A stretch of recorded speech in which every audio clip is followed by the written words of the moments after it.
Catherine arrived for her first solo international visit after her recovery. King Charles performed the state opening of Parliament. He held the tradition.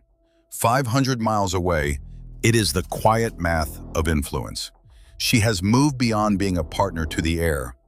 She is now the primary engine of the monarchy's public strength. The institution has found its new center of gravity. This visit proved that her recovery was not a return to the old status quo. It was the start of a new era of leadership. She is ready. In Italy, Catherine appeared in structured turquoise silk. It was a precise reference to the archives of the 1985 Italian tour. She has replaced the volatile energy of the past with a steady, quiet composure. The Foreign Office recently updated the royal visit protocol. Every solo engagement now includes a mandatory 30-minute window for unscripted public interaction. Catherine uses this time to transform a crowd into a core diplomatic asset. This is a formal instrument of her role. She is currently stabilizing the foundations for a future state visit to the Vatican. This journey follows the specific template used by the late Queen to prepare for an audience with the Pope. Catherine moves through these cities with a long-term purpose. She is building the predictable mechanics of a future reign. The sun strikes the white marble of Piazza Prampolini.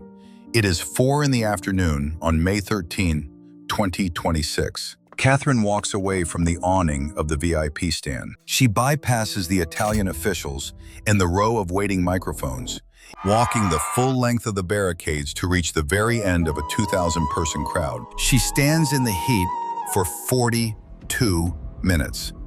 For every 60 seconds she remains, the security perimeter, staffed by 30 elite carabinieri and 6 British protection officers, costs £12,000 to maintain. Under the camera flashes, her turquoise silk dress generates 32 million euros in trade visibility for the local mills. She does not discuss exports or policy.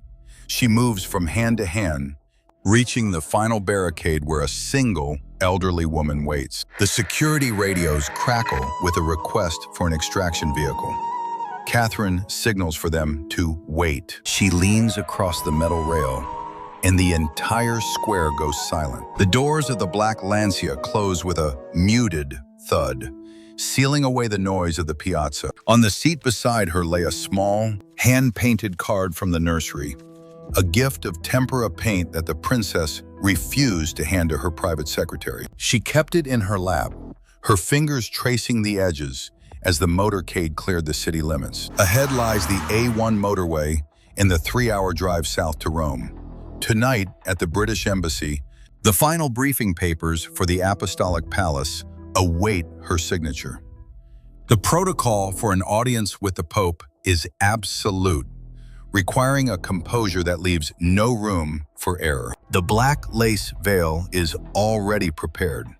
Tomorrow, the heavy doors of the Vatican will open for the first woman in 40 years to represent the crown alone before the pontiff. Has Catherine now become more vital to the monarchy's survival than King Charles himself? Share your thoughts below and subscribe for the next chapter.